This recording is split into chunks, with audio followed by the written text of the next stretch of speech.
ఓం నమో వెంకటేశాయ. తిరుమల తిరుపతి దేవస్థానంలో శ్రీ వెంకటేశ్వర భక్తి ఛానల్ సమర్పించు నాదనీరాజనం కార్యక్రమానికి స్వాగతం.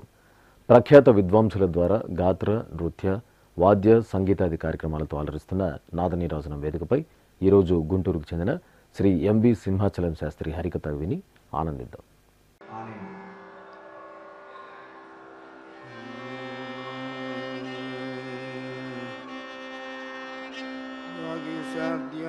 सुमनसः सर्वार्थानामुपक्रमे यन्नत्वा कृतकृत्या स्युतं नमामि गजाननं. श्रीरामचन्द्रः आश्रितपारिजातः समस्तकल्याणगुणाभिराम सीतामुखाम्भोरुह चञ्चरीको निरन्तरं मङ्गलमातनु. गुरुर्ब्रह्मा गुरुर्विष्णुः गुरुर्देवो महेश्वरः गुरुः साक्षात् परं ब्रह्म तस्मै श्रीगुरवे नमः. विना वेङ्कटेशं ननाथो ननाथः सदा वेङ्कटेशं स्मरामि स्मरामि. हरे वेङ्कटेश प्रसीद प्रसीद प्रियं वेङ्कटेश प्रयच्छ प्रयच्छ. स्मरणमु मरुवकूरा నామ స్మరణము మరువకుర శ్రీరాముల చరణము విడువకుర ఓ మానవ స్మరణము.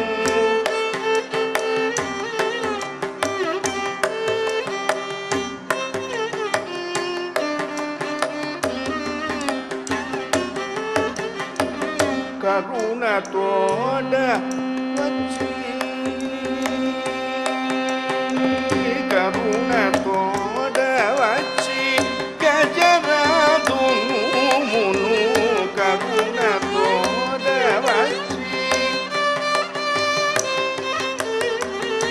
కాచిన దయగల కమలనయ్యను నీ కాచిన దయగల కమలనయ్యను నీ స్మరణము.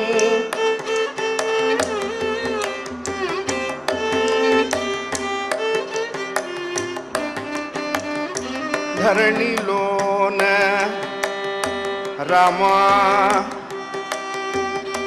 రామా రామా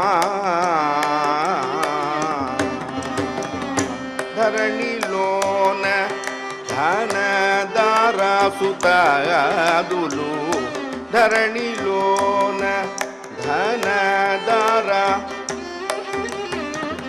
స్థిరమని నమ్మే నరుడా నీవిక తరణి వంశమున దయతో బూటిన తరణి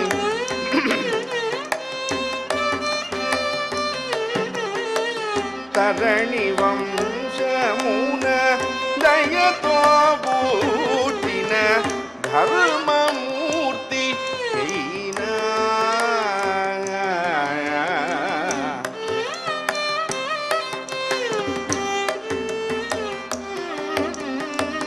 ధర్మమూర్తి అయిన ధరణి జకాంతుని స్మరణము మరువకుర మరువకుర. దూరీకృత సీతార్తిః ప్రకటీకృత రామ వైభవ స్ఫూర్తిః దాడిత దశముఖ కీర్తిః పురదో మమ వాతు హనుమతో మూర్తి.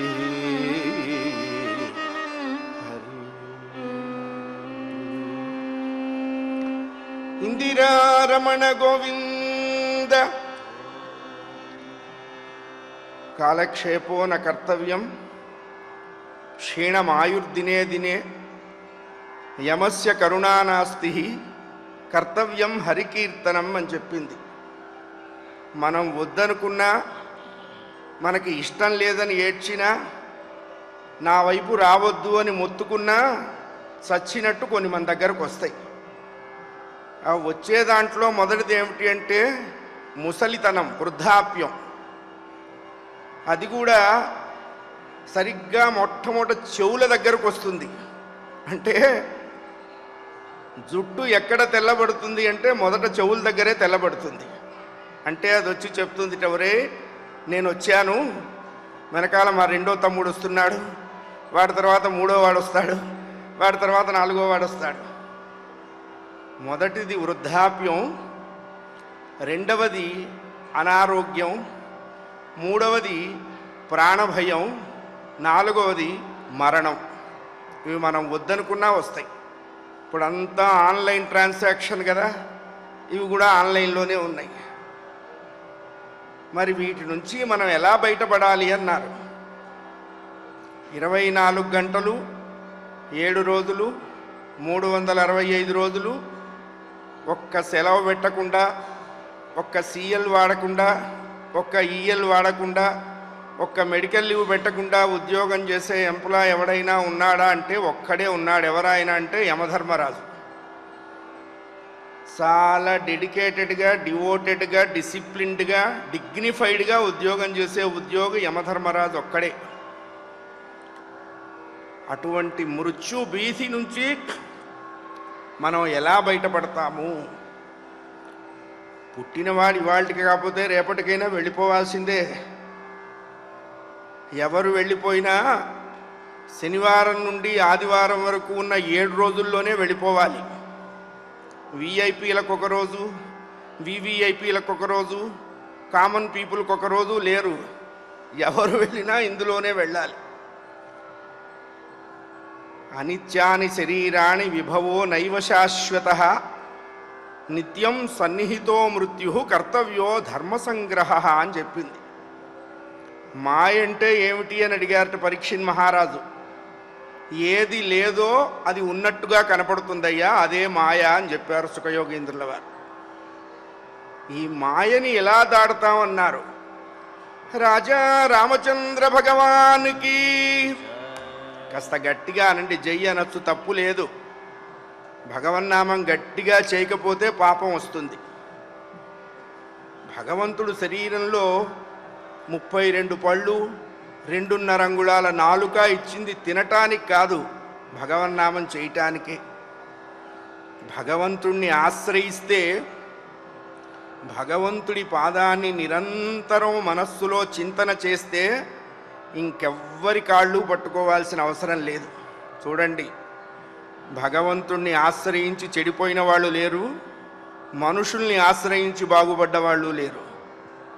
భగవంతుణ్ణి ఆశ్రయిస్తే ఆయన 1000 చేతులతో ఇవ్వటం మొదలు పెడతాడండి.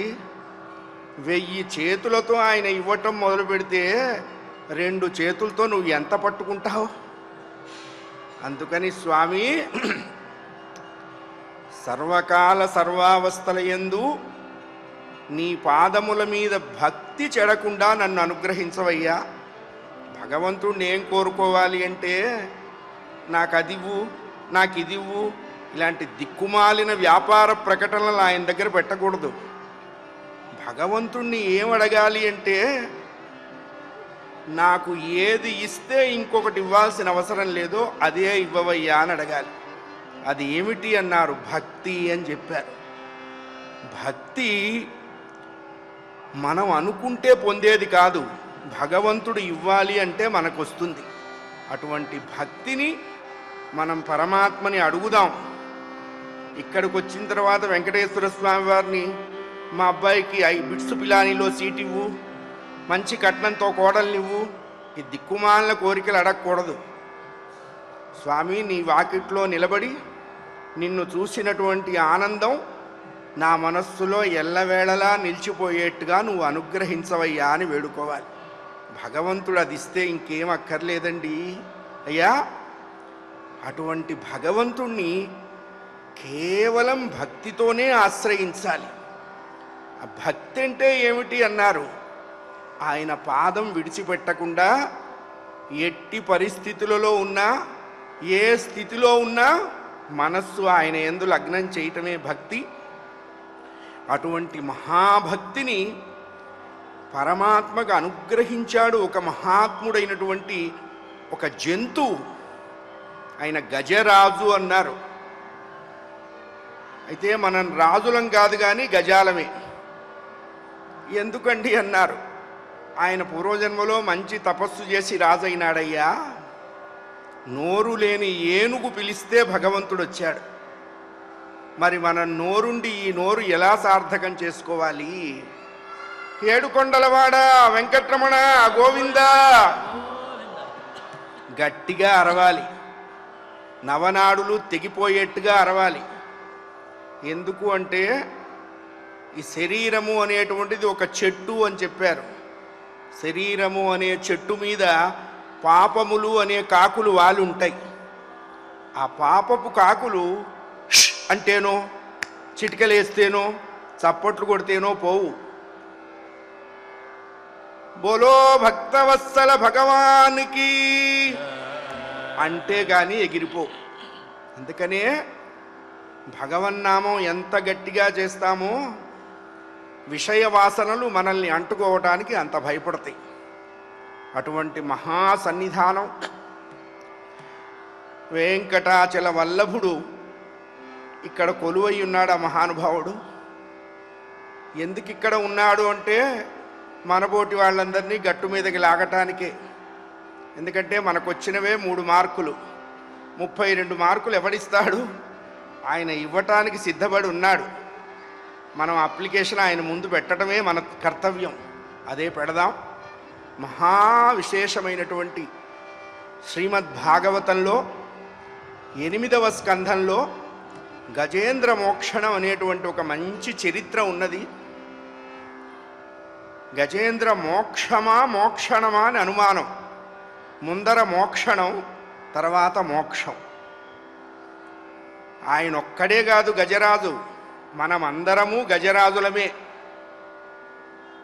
విషయ వాసనలే భార్యా బిడ్డలు, అహంకారమే అరణ్యం, మోహమే చెరువు, అజ్ఞానమే మొసలి. అయితే వాడికి తెలిసింది తనని పట్టుకుంది అజ్ఞానము అని. దాని నుంచి విడిపించమని పరమాత్మని వేడుకున్నాడు. మనకి తెలిసినా ఇంకా దాని చేతే పీకించుకుంటుంటాం. ఇంకా పీకు, ఇంకా పీకు, బాగా పీకు. దాని నుంచి బయటపడటమే జ్ఞానము, దాన్ని పట్టించుకోవటం అజ్ఞానము అని చెప్పారు. అటువంటి మహాభక్తుడు గజరాజు. పరీక్షిన్ నరేంద్రుడికి సుఖయోగీంద్రుల వారు భాగవతాన్ని గంగా తీరంలో 7 రోజులలో వినిపిస్తున్నాడండి. చూడండి, శమీక మహర్షి కుమారుడు 7 రోజుల్లో నువ్వు చచ్చిపోతావు అని శపించాడు. అంటే ఏమిటి ఇందులో అర్థం అన్నారు? ఎవరు పోయినా 7 రోజుల్లోనే పోవాలరా, 8వ రోజు లేదు పోవటానికి అని. శ్రీశుకుల వారు భాగవతం చెప్తూ ఉంటే 2వ రోజు పరీక్షిన్ మహారాజు ఏడ్చాటండి. ఏడిస్తే శ్రీశుకుల వారు అన్నట్ట, నాయన ఇంకా 5 రోజులే మిగిలిందని ఏడుస్తున్నావా అని అడిగాట. లేదు లేదండి, 5 రోజులు ఇంకా ఎక్కువని ఏడుస్తున్నాను. భాగవతం వినటానికి మొదలుపెట్టిన 2వ రోజే పరీక్షిన్ మహారాజుకి దేహభ్రాంతి నశించింది. అది భాగవతం గొప్పతనం. కాలవ్యాల ముఖాగ్రాస త్రాస నిర్నాశహేతవే శ్రీమద్భాగవతం శాస్త్రం కలౌ కీరేణ భాషితం అని చెప్పారు పెద్దలు. సంసారం అనేటువంటి సర్పం చేత బంధింపబడ్డటువంటి జీవులు భాగవత మహాపురాణం అనేటువంటి గరుత్మంతుణ్ణి ఆశ్రయించండి నాయనా, మీరు రక్షింపబడతారు అని చెప్పారు. అటువంటి భాగవతంలో 8వ స్కంధంలో గజరాజ చరిత్ర చెప్తున్నారు. చూడండి, 5 ఏళ్ల పిల్లవాడికి భగవంతుడు సాక్షాత్కరించాడు ప్రహ్లాదుడు. 6 ఏళ్ల పిల్లవాడికి విష్ణుమూర్తి సాక్షాత్కరించారు ధ్రువుడు. నోరు లేని ఏనుగు పిలిస్తే పరమాత్మ వచ్చాడు. మద్భక్త ఎత్ర గాయంతి, భగవంతుణ్ణి సంపూర్ణంగా విశ్వసించాలండి. మన చిత్తాన్ని ఆయన పాదాల మీద పెట్టేస్తే దాని రక్షణ ఆయనే చూసుకుంటాడు. పరీక్షిన్ నరేంద్రుడికి చెప్తున్నారు. వీరు అడుగుతున్నారు, సుఖయోగీంద్ర, నిరాటమునకు అనాటమునకు పోరాటం పెట్టుగలిగే నీరాటమునకు వనాటమునకు పోరాటమిలో గుంజనోత్తమున కారాటం పెట్టు తొలగే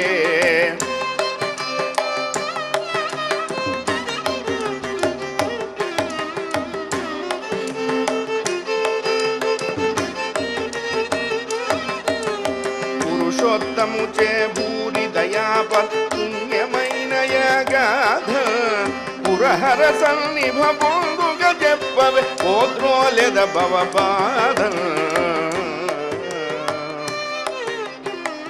హరికథా పితామహులు నాకు పరమ గురువులైనటువంటి శ్రీమద్ అజ్జాడ ఆదిభట్ల నారాయణదాసు గారు ఈ గజేంద్ర మోక్షాన్ని రచించారు, మోక్షణాన్ని రచించారు. పరీక్షిత్ మహారాజు అడిగారు, స్వామి అరణ్యంలో ఉన్న జంతువు ఏనుగా, నీళ్ళల్లో ఉండే జంతువు మొసలి, ఈ ఏనుక్కి మొసలికి యుద్ధం ఎందుకు వచ్చిందండి? అసలు ఎందుకు రావాలి? ఎంతో దయతో ప్రార్థించినటువంటి గజరాజు ప్రార్థన విని పరమాత్మ పరిగెత్తుకొచ్చాడని చెప్తున్నారు. ఇది ఎలా జరిగింది, ఎప్పుడు జరిగింది అని అడిగారు పరీక్షిత్ నరేంద్రుడు సుఖయోగీంద్రుని. అంతకుముందు చాలా చరిత్రలు చెప్పారు, ధ్రువోపాఖ్యానం కూడా చెప్పారు. ఆ ధ్రువుడి తండ్రి పేరు ఉత్తానపాదుడు అన్నారు. దాని అర్థం ఏమిటి అన్నారు, ఉత్ ఆనపాద ఉత్తానపాద. ఆయన ఒక్కడే ఉత్తానపాదుడు గాడు, మనమందరము ఉత్తానపాదులమే. ఎట్లా అయినా అన్నారు, తల్లి గర్భంలో కాళ్ళు పైకి పెట్టుకొని ఉంటాం, తల కిందకి పెట్టుకొని ఉంటాం. బయటకు వచ్చేటప్పుడు ముందర తల బయటకు వస్తుంది, తర్వాత కాళ్ళు వస్తాయి. మనమందరము అదే. వాడికి రెండు ధర్మాలు ఉంటాయిట జీవుడికి, ఒకటి సునీతి, రెండవది సురుచి. ఆయనకి ఇద్దరు భార్యలు. సునీతి అంటే ఏమిటండి? నివృత్తి మార్గము అన్నారు. సురుచి అంటే ఏమిటి? ప్రవృత్తి మార్గము అన్నారు. ఎంతవాడికైనా జ్ఞానం మీద అభిప్రాయం కలగటం కష్టం, రుచి మీద అభిప్రాయం కలగటం చాలా తేలిక. చూడండి, ఇప్పుడు ఎన్ని రకాల తినుబండారాలు వచ్చేసినాయి. అసలు ఇంట్లో వండుకోవాల్సిన అవసరం లేకుండా ఒక్క ఫోన్ చేస్తే వాకిట్లోకి తెచ్చి పెడుతున్నాడు వాడు. అంటే రుచికి అలవాటు పడే జీవుడు నీతికి అలవాటు పడటానికి కొంచెం కష్టపడతాడు. కానీ నీతి శాశ్వతంగా మిగులుతుంది, రుచి కొన్నాళ్ళకి పోతుంది. అందుకనే నీతికి నిలబడిన భార్యకు కలిగిన పిల్లవాడి పేరే ధ్రువకుమారుడు అన్నారు. తర్వాత స్కంధంలో ప్రహ్లాదుడి గురించి చెప్పారు, తర్వాత స్కంధంలో గజేంద్రుడి గురించి చెప్తున్నారు. చూడండి, అంటే నీకు నివృత్తి మార్గం కావాలా, ప్రవృత్తి మార్గం కావాలా, నువ్వే తేల్చుకో.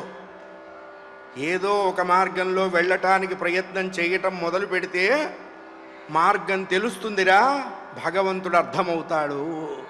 ఈ జన్మకు అవ్వకపోవచ్చు, ఉత్తర జన్మకు అయ్యే అవకాశం ఉంటుంది. సుఖయోగేంద్రుల వారు చెప్పారు, నాయనా అది తామసమనువు గారి కాలం. త్రికూట పర్వతంలో పాల సముద్రంలో ఒక బ్రహ్మాండమైనటువంటి అరణ్యం ఉన్నదిరా. ఆ అరణ్యంలో 10,00,000 కోటి కరణీనాథుండై ఒక గజరాజు ప్రవేశించాడు అన్నారు. వాడికి ఎంతమంది భార్యలండి? 10,00,000 కోట్ల పెళ్ళాలు వాడికి. అవక ఒక పెళ్ళైతేనే మన ఫోజులు చూడలేక చచ్చిపోతారు ఆ వీధిలో వాళ్ళు. 10,00,000 కోట్ల ఆడ ఏనుగులకి వాడు మొగుడా అంటే అర్థమేమిటన్నారు? జీవుడే గజము, మన శరీరంలో 10 ఇంద్రియాలు ఉన్నాయి. ఈ 10 ఇంద్రియాలే 10,00,000 కోట్ల భార్యలు, ఎక్కడో లేవు.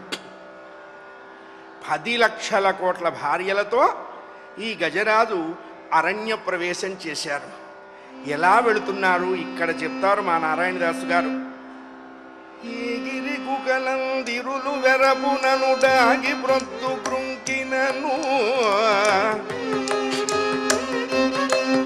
ఈగిరి గుగలందిరులు వెరపునను డాగి ప్రొత్తు కృంకినను, వేగ చెలరేగ గిరి గగనములను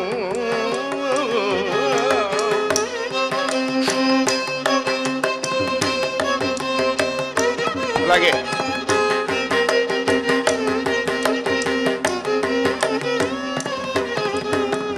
కుమిగిలి మరి లెక్కకెక్కువై పిక్కటిలో సువన కరులు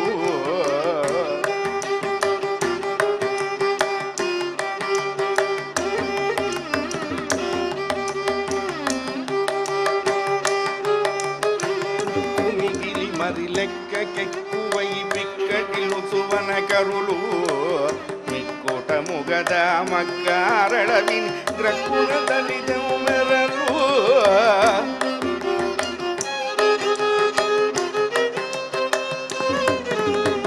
10 లక్షల కోట్ల ఆడ ఏనుగులని వెంట వేసుకొని భయంకరమైనటువంటి అరణ్యంలోకి ప్రవేశించాడు. ఇక్కడ విశేషం ఏమిటి అన్నాడు, జీవుడే ఏనుగా, ఇంద్రియాలే భార్యలు, అహంకారమే అరణ్యం. అందుకనే ఎవడి అహంకారం వాడికి బాగున్నట్టే అనిపిస్తుంది. ఎవరినైనా అడగండి, ఎవిరా నువ్వు కొంచెం తల పొగరుగా ఉన్నావు, బే లేదండి మీరు సరిగ్గా నన్ను అర్థం చేసుకోలేదంటాడు.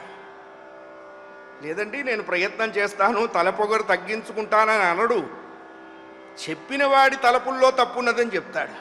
అంటే ఎవరి అహంకారం వాడికి బాగానే ఉంటుంది. అహంకారం అనేటువంటి అరణ్యంలో విషయ వాసనలనేటువంటి భార్యలను వేసుకొని జీవుడనేటువంటి గజరాజు ప్రవేశించాడు. అంతే, అక్కడ తెలియాల్సిందే. అసలే కోతి, అందులో కళ్ళు దాగింది, ఆపై నిప్పు దొక్కింది. ఆలోచించండి ఎలా బయలుదేరింది. కొండ వెడలేరా వేదండ తండముల రాజా, కొండ వెడలేరా. ఏనుగులు కదులుతుంటే ఏనుగులు మందలు కదులుతున్నట్టుగా కనపడలేదండి, కొండలు కొండలు కదులుతున్నట్టుగా కనపడుతున్నాయిట. ఎలా వెళుతున్నాయి? రాసుకుంటున్నాయి, తోసుకుంటున్నాయి, తొక్కుకుంటున్నాయి, ముందుకు వెళుతున్నాయి, వెనక్కి వెళుతున్నాయి, పెద్దగా మధ్యలో తొండవెత్తి ఘీంకారం చేస్తున్నాయి. చాటల్లాంటి చెవులను టప టప టప టప ఒకదానికేసి ఒకటి కొట్టుకుంటూ ఉన్నాయి. వీటి వేగానికి, వీటి ధాటికి, వీటి పొగరుకి, వీటి అహంకారానికి అరణ్యమంతా కకావికలమైపోతూ ఉన్నది. చూడండి, భగవంతుడి కరుణ బాగున్నంత వరకు మన ప్రభ వెలుగుతుంది. వాడి దయ తప్పితే మనమేమిటో తెలుస్తుంది. అందుకనే మన జీవితం ప్రకాశిస్తున్నది అనుకున్నప్పుడు ఇది మన తెలివితేటలు కాదు, లోపల ఉన్నవాడు వెలిగిస్తున్నాడు అనుకోవాలి. నేను చేశాను, నేనే చేశాను, నేను కాబట్టే చేశాను, నేను కాకపోతే ఎవరు చెయ్యరు, ఈ పిచ్చి మాటలు మానుకోవాలి. ఆ నేను అనేటువంటి దాన్ని వదిలించుకుంటే 3 వంతులు దుఃఖం పోతుంది. నాది అనేటువంటి దాన్ని వదిలించుకుంటే పూర్తి దుఃఖం పోతుంది. లోకంలో నరకం ఎక్కడో లేదు, నేను అనుకోవటమే నరకం. శిక్షలు ఎక్కడో లేవు, నాది అనుకోవటమే శిక్ష. ఈ 2 వదిలించుకోవాలి. ఈ 2 ఎలా వదులుతాయి అన్నారు, భక్తి కలిగితే వదులుతుంది అన్నారు. అందుకనే భక్తిని పరిపూర్ణంగా ఆశ్రయిస్తే కానీ జ్ఞానం కలగదండి. జ్ఞానం కలిగితే కానీ వైరాగ్యం కలగదు, వైరాగ్యం కలిగితే కానీ తత్వం కలగదు, తత్వం తెలిస్తే కానీ ముక్తి దొరకదు. అందుకనే దీని పేరు భాగవతము అన్నారు. భక్తి జ్ఞాన వైరాగ్య తత్వ ముక్తి ప్రదాయకం భాగవతము. ఆ భక్తిని ఆశ్రయించాలి, నిరంతర చింతన చెయ్యాలంతే. ఇంకా రెండోది ఏం చేయలేం మనం, భగవంతుణ్ణి సదా ధ్యానిస్తూ ఉండటమే. ఈ మంద ఏం చేసినాయన్నారు, తోసుకుంటున్నాయి, తొక్కుకుంటున్నాయి, వీటి ధాటికి ఎదురు లేదు, వీటి మాటకి తిరుగులేదు. పెద్ద పెద్ద జంతువులన్నీ పలాయన మంత్రం పఠించాయి. చిన్న చిన్న జంతువులన్నీ చాలా ఇబ్బందులు పడి వీటికి దూరంగా వెళ్ళిపోయినాయి. ఇంకా విశేషం ఏమిటంటే, ఒకదాని శరీరానికి ఒకటి రాసుకోవటం చేత వచ్చినటువంటి ఆ పొగ ఆకాశాన్ని కప్పేసిందిటండి. సూర్య భగవాను మింగేసింది ఆ పొగ. అంటే ఒక్కొక్కప్పుడు దుర్మార్గం ధాటికి మంచివాళ్ళు కూడా భయపడి వెనక్కెడతారా. అయితే వీడికి దుర్మార్గం శాశ్వతంగా ఉండదు, వాడికి వెనక్కెళ్ళటము శాశ్వతంగా ఉండదు. సూర్యుణ్ణి మబ్బులు కప్పేస్తాయి, జ్ఞానం అనేటువంటి సూర్యుణ్ణి అజ్ఞానం అనే మబ్బులు కప్పుతాయి. ఆ కప్పినప్పుడు ఏం చెయ్యాలి అన్నారు. మురహర నగధర ముకుంద మాధవ గరుడ గమన పంకజనాభ పరమ పురుష భవబంధ విమోచన పరమ పురుష పరమ పురుష భవబంధ విమోచన నర మృగ శరీర నమో నమో నారాయణ నమో నమో. జయ బోలో భక్తవత్సల భగవానికి. వెళుతున్నాయి వెళుతున్నాయి వెళుతున్నాయి వెళుతున్నాయి. ఎలా వెళ్ళినాయి అన్నారు. ఇక్కడ చెప్తారు మా నారాయణదాసు గారు. అంటే స్థాన బలిమి కాని తన బలిమి కాదయ్యా. ఒక్కొక్కడికి ఒక్కొక్క సమయంలో బలం వస్తుంది. ఆ వచ్చిన బలం భగవంతుడిచ్చాడు గమనించినప్పుడు దాన్ని వాడు వ్యర్థం చెయ్యడు. భగవంతుడు ఇవ్వలేదు అనుకుంటే దాన్ని దుర్మార్గానికి వాడతాడు. ఎలా వెళుతున్నాయి ఏనుగుల మంద. ఈ గతిన రణ్యమీనిన విధమున నాగంబులు తనుచుండ ఈ గతిన రణ్యమీనిన విధముల నాగంబులు తనుచుండ వేగిరపడి తన విధివశంబునను నాగస్వామి యొకండు.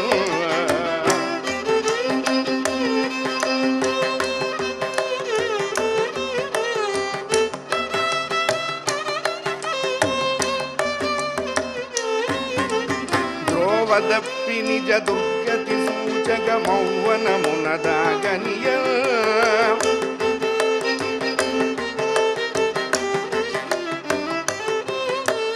కావలి అయి ఒక కరేణు కోటి సేవింపుతువెను దనియ. నడిచాయి నడిచాయి నడిచాయి నడిచాయి. ఇక్కడ పోతన గారు ఒక మంచి మాట చెప్తారు. భాగవతము అంటే పోతన గారి పద్యం లేకుండా భాగవతం లేదు. వ్యాస మహర్షి యొక్క హృదయాన్ని చక్కగా ట్రాన్స్లేట్ చేసి స్కాన్ చేసి మనకు అందించాడు పోతన గారు. అందుకనే వాళ్ళు రాసి తరించలేదు, తరించి రాశారు. అది తరించి రాయటానికి రాసి తరించడానికి చాలా తేడా ఉంది. నీళ్లలో పడవ, పడవలో నీళ్లు. వాళ్ళు తరించి రాశారు. ఎలా వెళుతున్నాయి అన్నారు. ఆ గజరాజు గృహస్థు భార్యామోహము వానికి కడుమెండు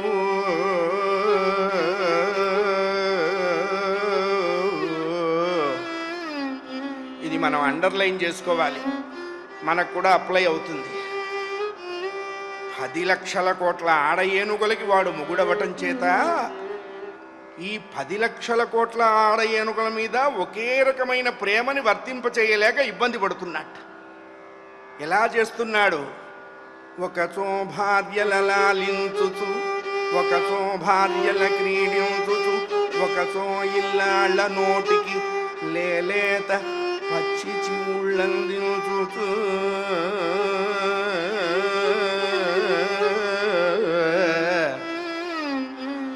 దగ్గరగా ఉన్న భార్యలని తన చెవులతో విసురుతున్నట్ట. వాటికి చెమట పడితే ఇంకా దగ్గరగా ఉన్న పెళ్ళాలకి తొండంతో దగ్గరగా ఉన్నటువంటి లేలేత పచ్చిక చివుళ్ళు కోసి వాటి నోటికి అందిస్తూ అవి తింటూ ఉంటే వీడే తిన్నట్టుగా నోట్లోంచి నీళ్లు గార్చుకుంటున్నాడు.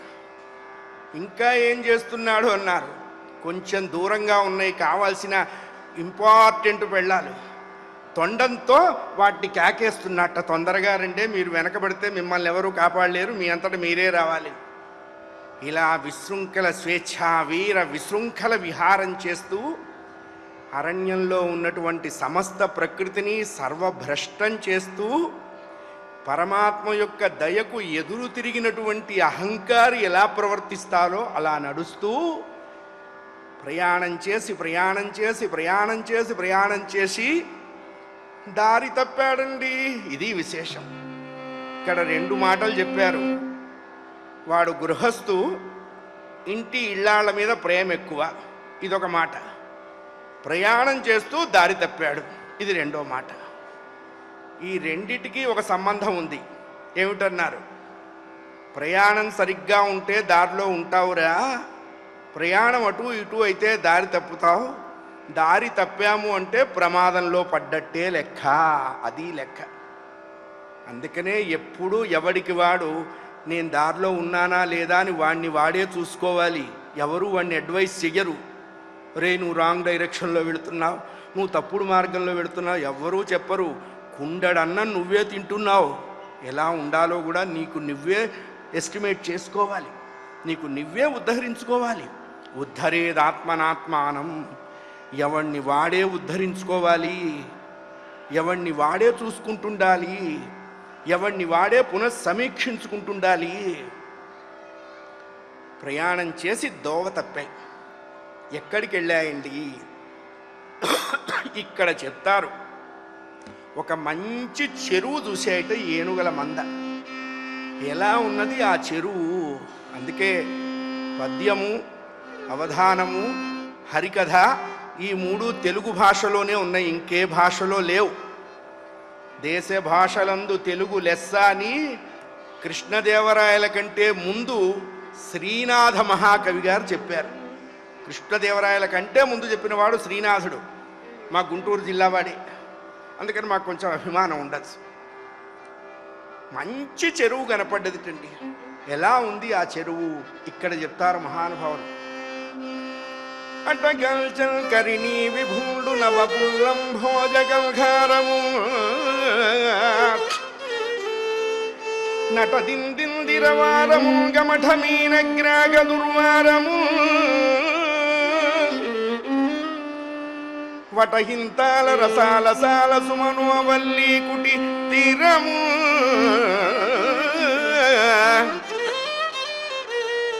చెటులోద్ధూత మరాళ చక్రబక సంచారము కాసారము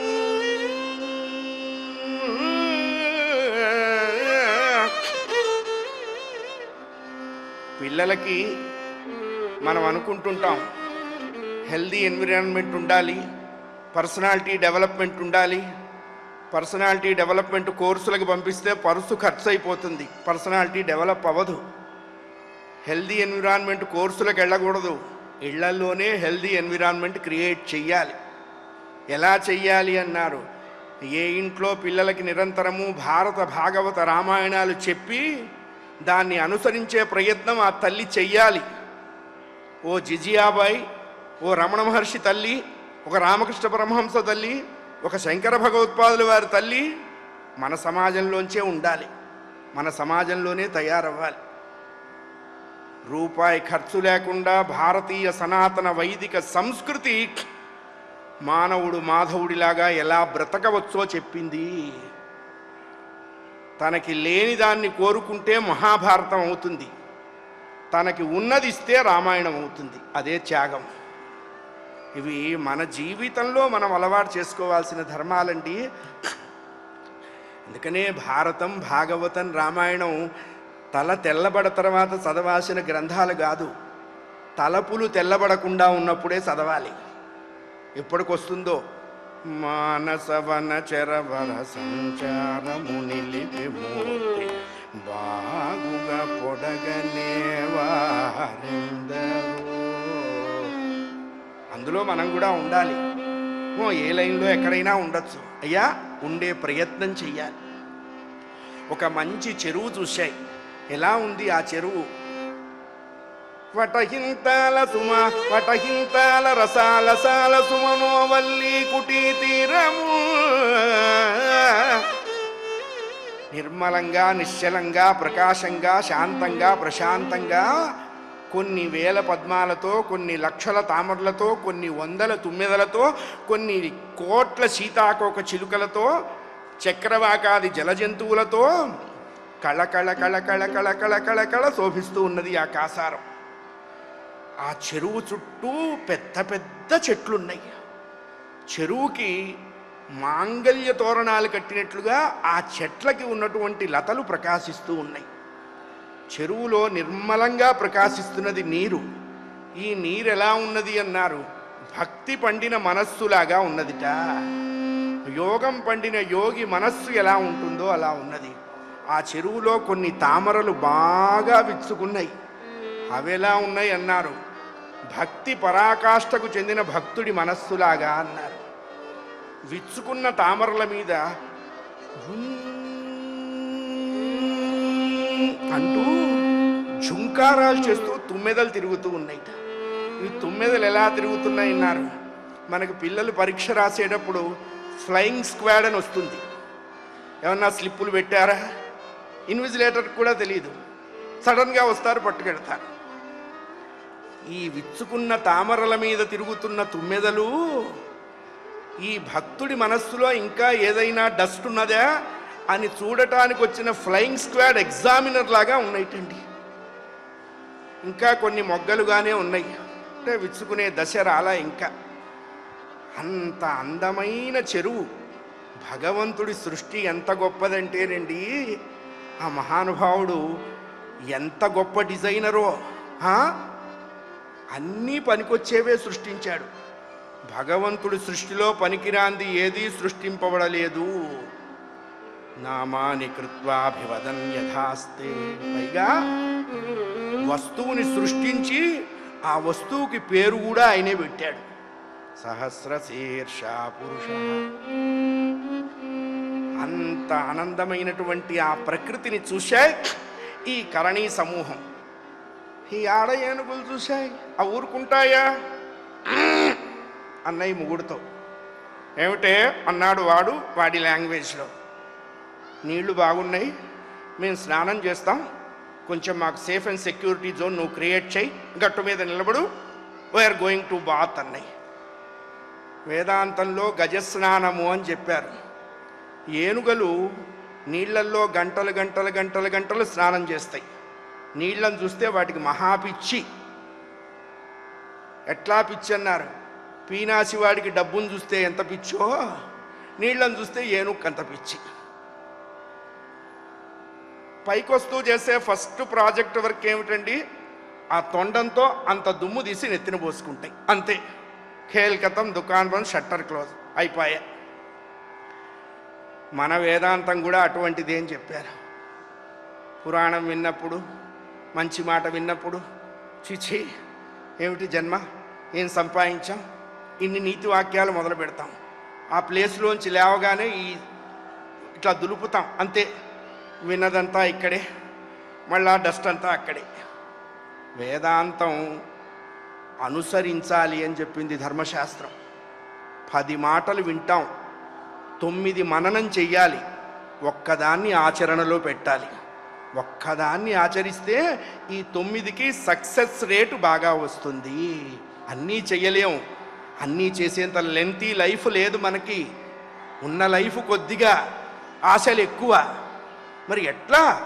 ఉన్నంతలోనే, కంబళి ఉన్నంతలోనే కాళ్ళు మడుచుకోవాలి. ఆడ ఏనుగులన్నీ సిఫార్సు చేసినాయి, సరే దిగండి అన్నారు.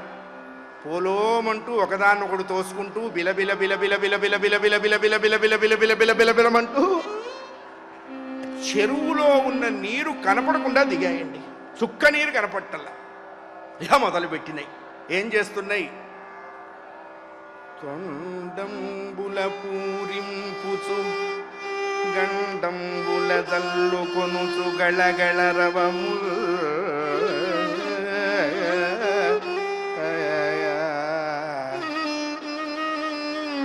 మెండు కొనవలు దగడుపులు నిండం వేదండ కోటి నీరుద్రావెన. పరీక్షణ్ మహారాజా వింటున్నావా అని అడిగాడు సుఖయోగీంద్రుడు. అయ్యో అయ్యో వింటున్నానండి, మీరు ఎందుకు ఆపారు, తర్వాత ఏమైంది, తర్వాత ఏమైంది? అంత ఇంట్రెస్ట్ ఉండాలి మనకు కూడా.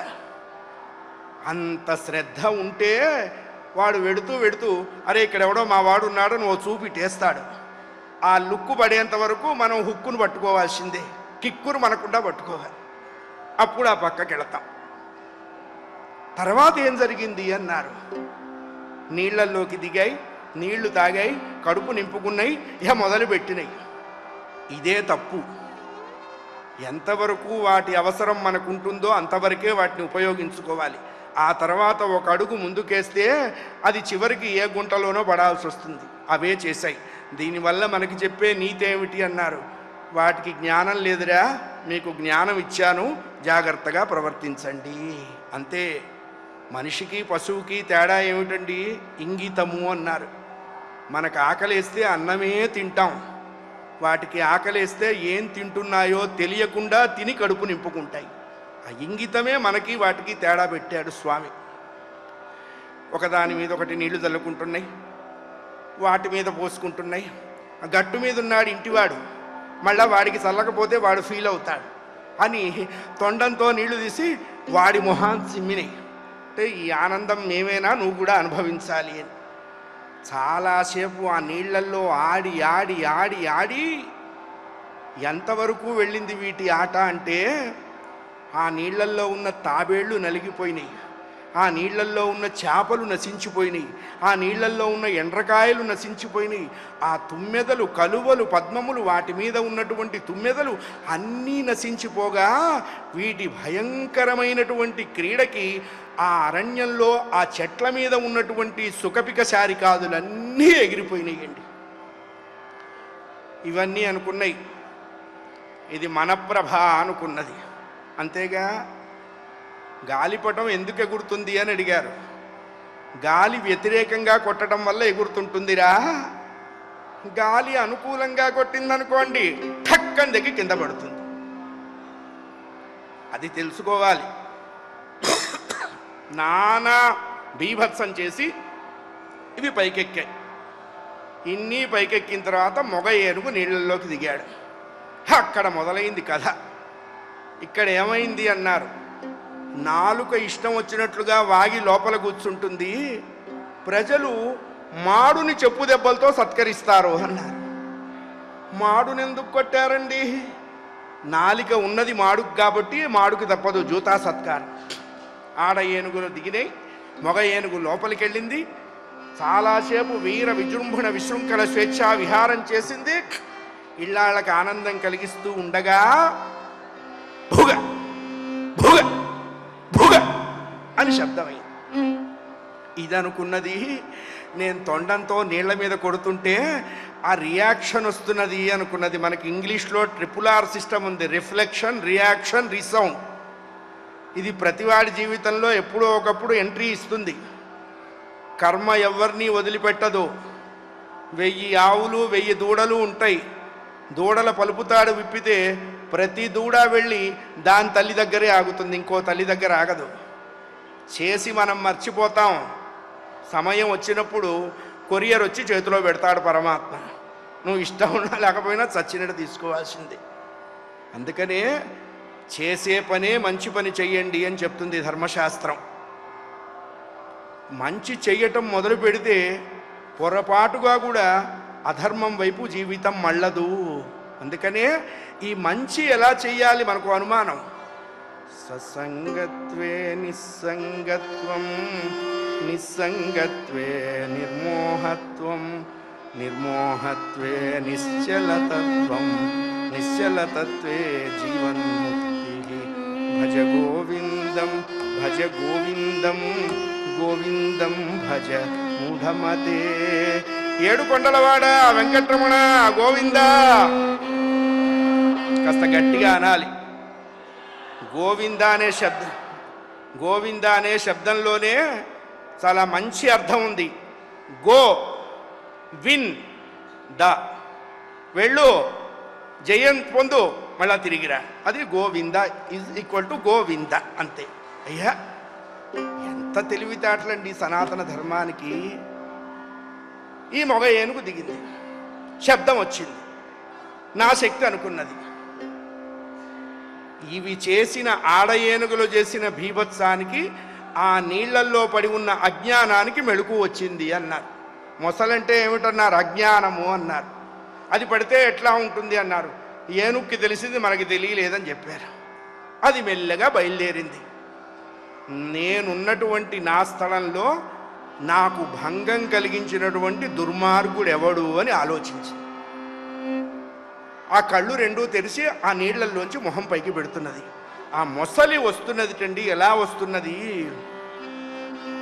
భుగభుగాయుధమూరి బుద్భుదచ్చటలతో గదలుచు దివికి భంగములగయా. భుగభుగాయుధ భూరి బుద్భుదచ్చటలతో గదలుచు దివికి భంగములగయా.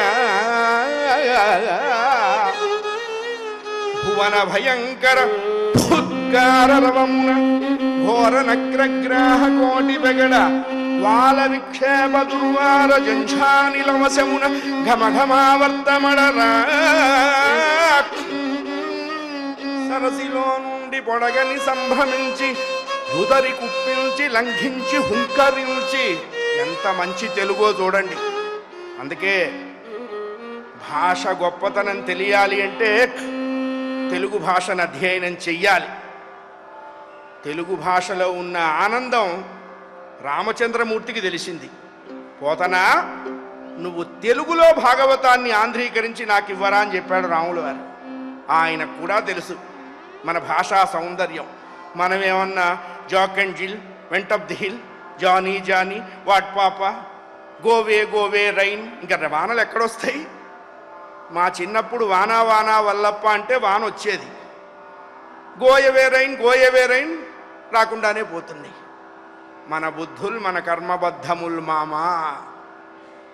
బాప్ 420 హైతో బేటా 210 హో జాయేగా అని ఒక సామెత ఉన్నది.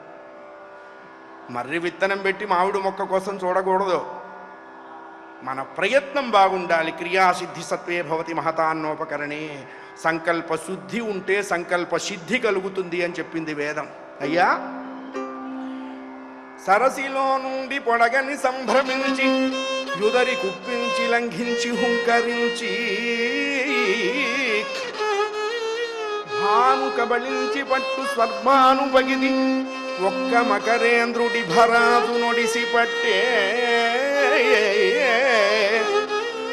ఎవరైనా పోతన భాగవతం చదవాలి అనుకుంటే రేపటి నుంచే మొదలు పెట్టండి. మంచిది. ఎల్లుండి ఎలా ఉంటుందో మనకు తెలియదు.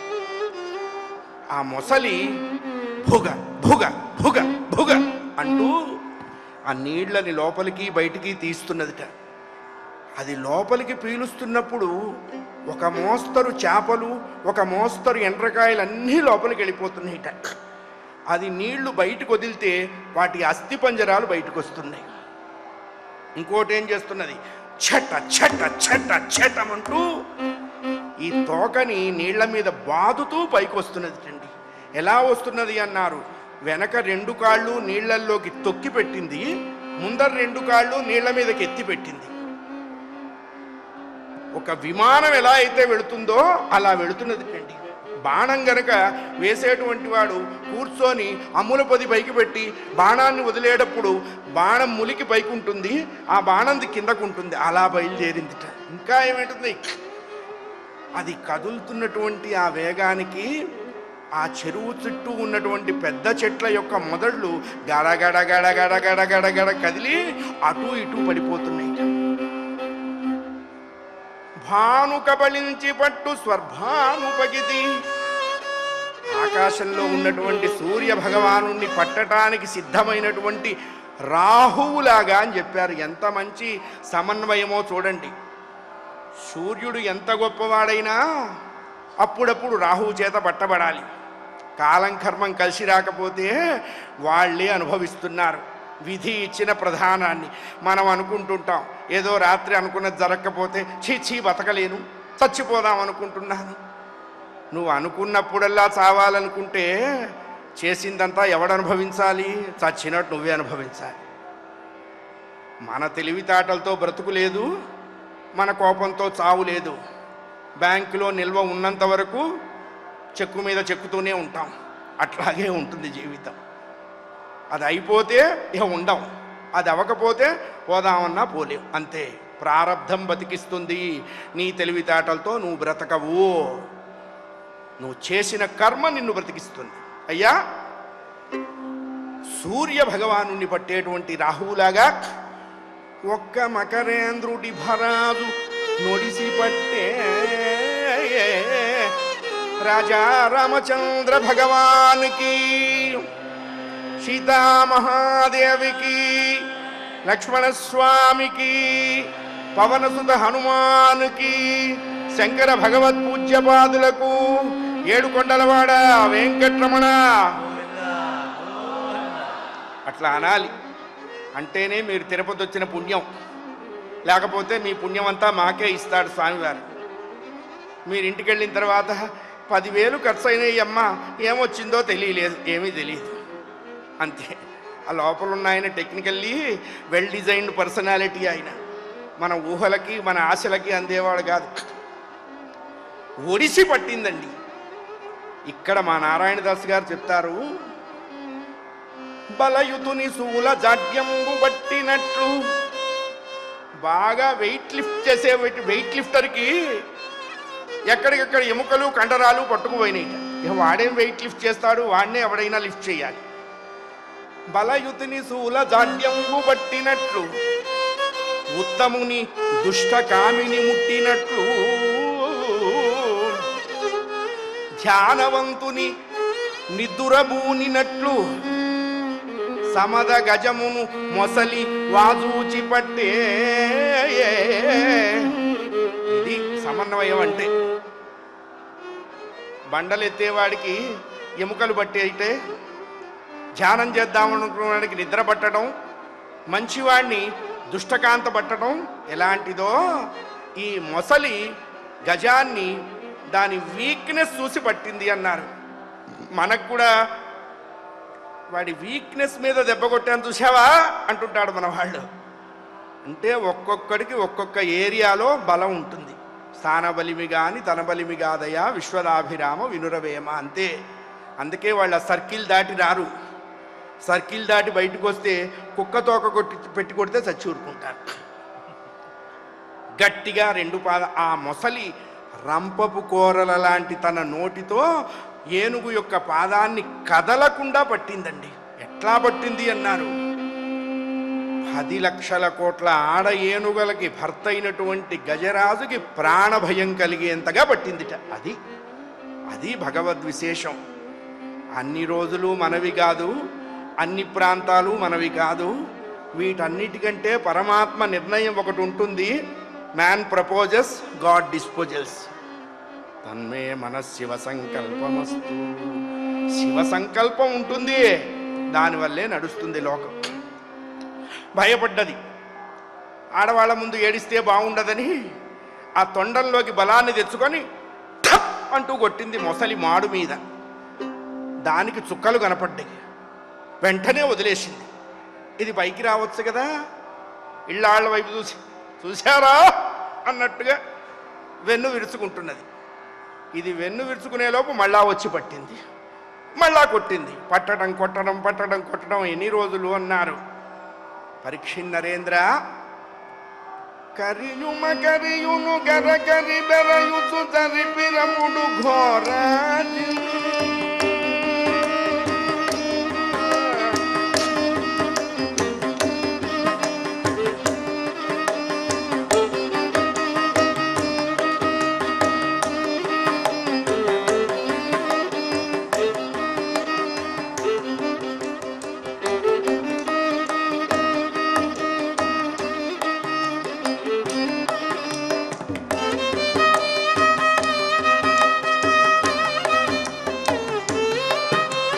సరిబలముల రాతిని పవలన కను తిరముగ నిరుగురునో జన వేయి వత్సరముల ఎడడయ్యక విగతాసన నిద్రలతో.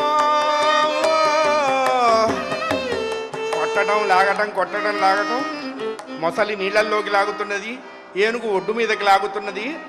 ఎంత భయంకరంగా ఈ సంగ్రామం సాగింది అంటే 1000 సంవత్సరాలు సాగిందిటండి. 1000 ఏళ్ళు భీషణమైనటువంటి బ్యాటిల్. విజయానికి ఇది ప్రయత్నం చేస్తున్నది, అది ప్రయత్నం చేస్తున్నది. ఎవ్వరికీ విజయం దక్కల. అంత తొలిగ్గా దక్కుతుందా ఏమండి? జ్ఞానం కావాలి అంటే కొన్ని లక్షల కోట్ల జన్మలు ఎత్తాలి. అజ్ఞానం కావాలి అంటే పెద్ద కష్టపడక్కర్లా. మనకి చక్కగా సూపర్ మార్కెట్లో తరిగిచ్చిన కూరలాగా తగులుతుంది అజ్ఞానం.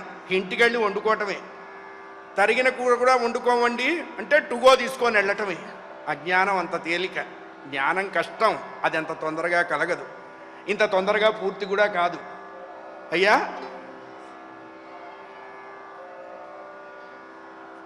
ఇంత తొందరగా పూర్తి కాదు, అయినా పూర్తి అవ్వాలి. 1000 సంవత్సరాలు అయిన తర్వాత గజరాజుకి తన బలం ఎందుకు పనికిరాదని తేలింది. ఇక్కడే పోతన గారు ఇంకో మంచి మాట చెప్పారు. మొదట ఆ గజరాజు గృహస్థు అన్నారు, ఇప్పుడేం చెప్పారు అన్నారు. ఎవ్వరూ తనని రక్షించలేరు అని తెలుసుకున్నాడు. తెలుసుకున్నప్పుడు ఏమైంది అన్నారు. దాని పూర్వజన్మ అభ్యాసన యోగ బలంబు చేత. పూర్వజన్మలో మనం ఏదన్నా మంచి కర్మ చేశాము అంటేనే ఇక్కడికి రావటం, 4 మాటలు వింటాం, మంచి చోట్లకి వెళ్ళటం, అంతే. ఇప్పుడు ఏమైంది అన్నారు. వీళ్ళెవ్వరూ గుర్తు రాలేదు, భగవంతుడు గుర్తుకొచ్చాడు. దానికి అది విశేషం. ప్రాణం పోయేటప్పుడు భగవంతుడు గుర్తుకొచ్చాడు. మనకి ప్రాణం పోయేటప్పుడు ఇంకా ఇనపెట్టెలో ఏముందా, వెనక తలుపు తీసే ఉందే, కుక్కలు త్వరబడుతున్నాయే, వీడికి ఎందుకు, వీడి సావచ్చు కదా. ఆహా, అప్పుడు గజరాజు నిర్విశేష బ్రహ్మస్తవం చేశారు. ఎవని చేజనించు జగమెవని లోపల ఉండు లీనమై, ఎవని ఎందుడిందు పరమేశ్వరుడెవ్వడు, మూల కారణం వెవ్వడు, అనాది మధ్యలయుడెవ్వడు, సర్వము తానయైన వాడెవ్వడు. సంసారంలో ఎక్కువగా బాధలుంటే ప్రతిరోజు గజేంద్ర మోక్షణాన్ని పారాయణ చెయ్యాలి. చేస్తే బాధలు పోతాయి. కలడందురు దీనులయడ కలడందురు పరమయోగి గణముల పాలన్ ఎందున్నాడో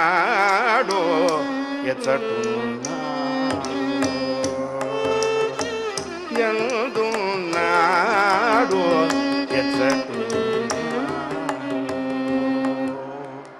లావొక్కింతయు లేదు ధైర్యము విలోలంబయ్య ప్రాణంబుల్ ఠావుల్ దప్పెను మూర్ఛ వచ్చే తనువుండస్యం శ్రమం బయ్యడిన్.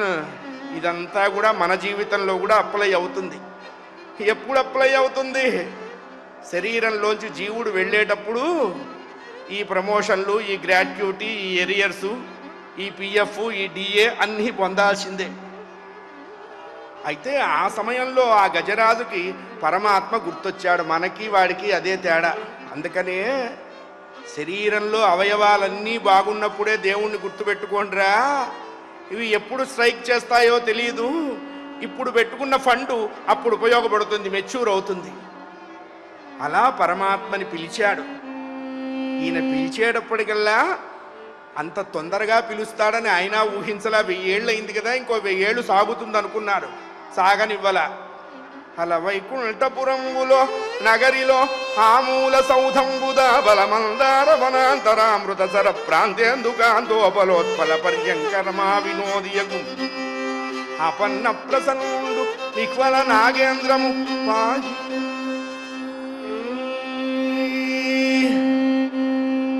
ఏమండి, ఇక్కడ దాకా అంతా తెలుగే. పాహి ఈ రెండు సంస్కృతం. ఎందుకు వేశారు అన్నారు. ఈ పాహి అన్న శబ్దం వేసింది రామచంద్రమూర్తి. దేవతలకి సంస్కృతం తొందరగా అర్థమవుతుంది కాబట్టి ఆ మెయిన్ ఇంపార్టెంట్ వర్డ్స్ రెండు పాహి అని సాంస్క్రిట్లో వేశారట. మన్యే త్వామిక మాధవ దైవం మాయా స్వీకృత మానుష భావం ధన్వైరాధృత తత్వస్వభావం దాతారం జగదామతి విభవం పూరయ మమ కామం గోపాలయ పూరయ మమ. వారం వారం వందనమస్తుతే వారిజదళ నయన గోపాల. జై బోలో వాసుదేవ భగవానికి. మనకి ద్వాదశాక్షరి అని ఉన్నది. ఓం నమో భగవతే వాసుదేవాయ.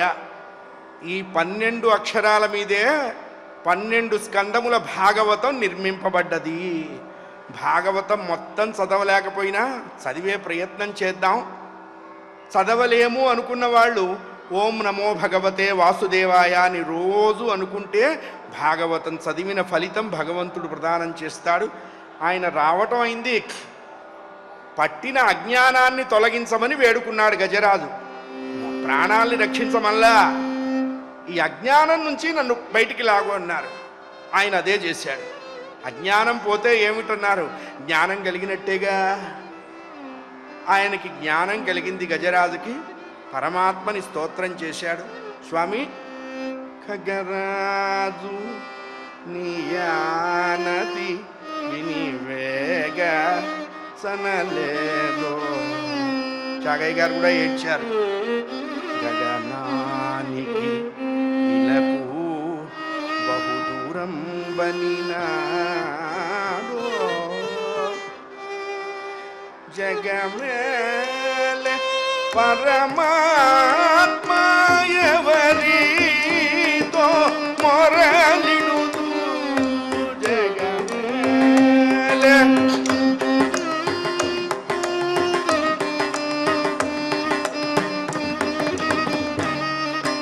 వగరూపకు తాళము నన్నేలు కోరా. ఎలుగెత్తి పిలిచాడు. వ్యాస భాగవతంలో పరమాత్మ గజరాజుని రక్షించడానికి శంఖచక్రాలతో వచ్చినట్లుగానే ఉంది. మహాభాగవతోత్తముడైనటువంటి పోతన గారు ఇంకో అడుగు ముందుకేశాడండి. అంటే వ్యాసుణ్ణి అడిగాట, తాతయ్య ఏమనుకోవాక నీకంటే ఒక స్టెప్ ముందుకు తీసుకుంటా అన్నట్ట. తీసుకోరా మనవరా, నీ మాత్రం కాదంటానా అన్నట్ట. పోతన గారి భాగవతంలో సిరికింజెప్పుడు శంఖచక్ర యుగముంచేదోయి సంధింపడు ఏ పరివారంబును జీరుడు అభగ్రతిన్ బన్నింపడు ఆకర్ణికాంతర ధమ్మిల్లము చక్కనొత్తడు వివాద ప్రోత్థిత శ్రీ కుచో పరిచేలాంచలమైన వీడడు గజప్రాణావనోత్సాహి అని చెప్పాడు. శంఖచక్రాలు లేకుండా పరిగెత్తుకుంటూ వచ్చాటండి పరమాత్మ. తన వాళ్ళు అనుకున్న వాడిని రక్షించడానికి పరమాత్మ ఎంత కష్టాన్నైనా అనుభవిస్తాడు. అదే పరమాత్మ లక్షణము. మనకి వేరే దిక్కెవ్వరూ లేరు, వేరే గతెవ్వరూ లేరు. ఈ భార్య బిడ్డలు సంసారం సంతానం అంతా మన ముసల్తనంలోనో మనకి రోగం వచ్చినప్పుడో వాళ్ళ లక్షణాలు బయటపడతాయి పాల మీద మేగళ్ళలాగా. మనకి మరెవరు దిక్కు అన్నారు? భగవంతుడొక్కడే దిక్కు, భగవంతుడొక్కడే గతి. మనకి పరమాత్మని ఆశ్రయిస్తేనే ఆ శ్రమ లేకుండా మనకు ఆయన చేస్తాడు. ఏ శ్రమ అన్నారు? మృత్యుభీతి అన్నారు. అటువంటి పరమాత్మ యొక్క దివ్య అనుగ్రహాన్ని మనం అందరం పొందుదాం. ఇవాటి నుంచే ప్రారంభం చేద్దాం, సంకల్పం తీసుకుందాం. స్వామి, సావో రేవో నీ కాళ్ళ దగ్గరే చూసుకుంటామయ్యా, నేను ఇంకొకళ్ళని ఆశ్రయించము అని చెప్పి అలాంటి చక్కని అవకాశం పరమాత్మ మనకిచ్చాడు. మనం ఏం ఇవ్వగలమండి వాడికి? సర్వలోక శరణ్యుడైన పరమాత్మకి మనం పెట్టే నైవేద్యం ఎంత, మనం పెట్టే ఆభరణం ఎంత? ఆయన సుగుణభూషణుడు. అటువంటి పరమాత్మని చేతనైనట్టుగా స్తోత్రం చేద్దాం. అంతకు మించి మనం ఏం చెయ్యలేం స్వామి. కృణిమండలమణి కుండల పణి మంటప శయనా అణిమాది సుగుణ భూషణ మునిమానస భవ శరణం భవ కరుణామయి కురు దీన దయాళో కరుణారస వరుణాలయ కరిరాజ కృపాళో శ్రియకాంతాయ కళ్యాణ నిధయే నిధయర్థినాం శ్రీ వెంకట నివాసాయ శ్రీనివాసాయ మంగళం. అజ్ఞానాం జాహ్నవీ తీర్థం విద్యాతీర్థం వివేకీనాం సర్వేషాం సుఖదం తీర్థం భారతీ తీర్థమాశ్రయే భారతీ తీర్థమాశ్రయే. జై బోలో భక్తవత్సల భగవాను కీ, బృందావన లాల్ విహారి కీ. యశోదానందునకు. హర నమ పార్వతీపతయే హర హర మహాదేవ హర. స్వస్తి ప్రజాభ్య పరిపాలయంతాం.